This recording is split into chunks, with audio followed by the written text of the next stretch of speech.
Hello guys! Hello Scorpio! Welcome dito sa aking channel, Scorpio. Alamin natin, Scorpio, kung ano ang messages, vibration, gabay, energy para sa inyong lahat. Ito ay para sa last week ng February and first week ng March 2024. So, ano ba ang messages para sa mga Scorpio friends natin na nanonood? Okay. Choosing your path, uncovering treasure. Ooh! Ang galing na ito. Okay, kunin muna natin yung energy mo dito. Scorpio. First card natin is Nine of Cups. Wow. And then Two of Wands. Nakakaloka. Ang dami mong choices sa relationship. And Nine of Swords. Wow. Okay. Scorpio, in demand ka ba ngayon?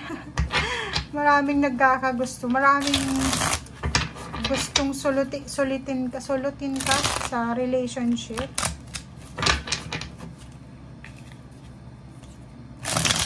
Temptation, choices.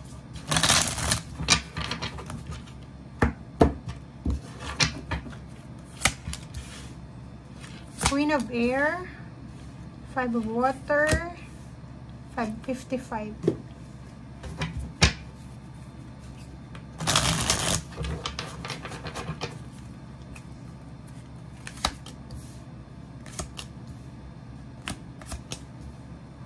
Okay, Scorpio. Tingnan mo yung messages mo. Sobrang ganda.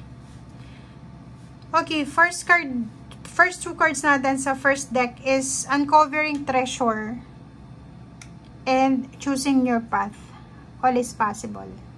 Nakikita ko sa'yo dito, trabaho man yan, relationship, pero mostly money to, trabaho siya. Kasi parang nandun ka sa, ngayong linggong ito is nandun ka sa sitwasyon, nasa crossroad ka. Parang imaginein mo, dalawa yung pinagpipilian mo, 'di ba, pag ganito. Di mo alam, nandito ka sa gitna, saan ka ba papunta? Okay? Lahat ay posible. Yun yung sinasabi sa'yo dito, Scorpio, lahat ay posible. Mapa left or right ka man, mapa center man, mapa baba man. Everything, all is possible. Okay? So, kailangan mong piliin kung ano yung nilalaman ng puso mo, hindi yung kung ano yung dinidikta ng mga tao sa paligid mo. Okay? Kasi etong decision making na gagawin mo is posibleng may naghihintay to na swerte. Ma-uncover mo yung swerte dito, yung good luck, yung kayamanan, yung blessings, yung treasure. Okay? So, mapa-relationship man yan, pero nakikita natin literal pera to. Or pwedeng trabaho, choice of career, choice of work, or job, or kung ano man choice mo ito. Okay, relationship naman tayo. Nandito yung Nine of Cups, nandito yung Nine of Swords. So, ibig sabihin yan, plus may Two of Wands dyan, na nakikita natin dito kahit sa relationship, hindi lang pala sa pera, hindi lang sa trabaho, pati sa relationship, nasa crossroad ka pa rin. Or nasa crossroad ka rin. So, medyo hindi mo alam kung ano yung gagawin mo, Scorpio. Like for example, you're married or may kalibin ka, pero Nine of Swords yung situation yung dalawa. Pwedeng itong karelasyon mo, may anak ka sa kanya, or pwedeng kalibin partner o asawa,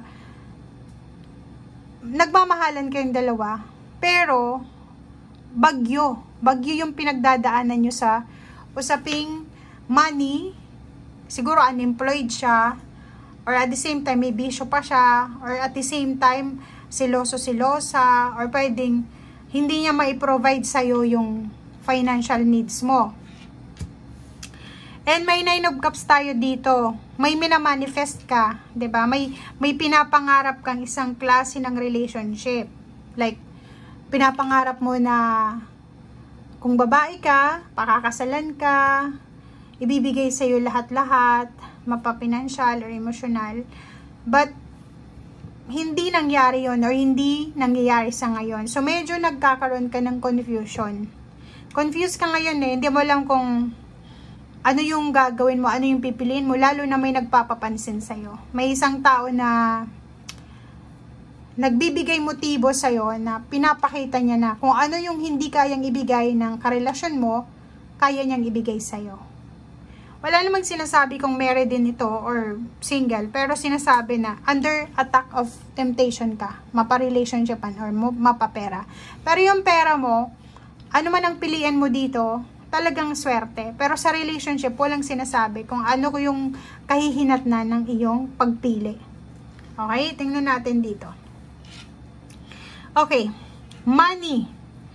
Ang money natin is my Queen of Air. So, nakikita natin dito na mag-iingat ka dahil okay, may choice ka dito, may kailangan kang piliin, like pwedeng may choice kang mag-resign, pumasok ka sa bagong trabaho, bagong job or company, but the problem is ang nakikita natin dito, posibleng ang dala ng decision making mo na to is disappointment, 'di ba?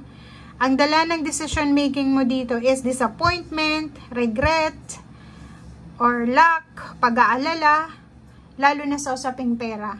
So, ang nakikita natin dito ng Scorpio is may trabaho ka. For example, may trabaho ka tapos may nag-offer sa'yo ng another job and bago mo tanggapin itong bagong trabahong ito, isipin mo kung may savings ka ba na pwedeng pang sustain for 1 month or 2 months, 3 months habang nasa recovery period ka sa new job mo, 'di ba? Kasi ang ending, pwede ka daw magsisi, pwede kang ma-stress, pwede kang mag-alala, pwedeng mawalan ka ng pera, pwedeng mawala sa'yo kung ano yung meron sa'yo sa ngayon. Okay? And last 3 cards natin, sinasabi ng Baracer dito na related to dito sa unang 2 cards na kung talagang pagtatrabahuhan mo, etong choice mo na to, kung talagang ibibigay mo yung 101% na effort mo dito, talagang ang mangyayari dito, kung ano yung hinihintay mo, yun yung darating, 'di ba? So parang ganun lang yun eh, parang karma, good karma and bad karma. Sa relationship ganun din. Kung magiging masipag ka, darating sa'yo yung financial success and achievements. Especially 6 of Wands, victory and success. For example, gusto mong matupad yung pangarap mo sa pera, like sa negosyo, tumaas yung revenue mo, tumaas yung sweldo mo, or kung ano pa man, sinasabi ng barahan, nasa kamay mo daw. Ikaw yung magdedesisyon. Ikaw, 'di ba dito nandun ka sa choosing your path. Ikaw yung parang gagawa ng sarili mong desisyon. Relationship, ganun din. Ikaw din yung gagawa ng sarili mong multo.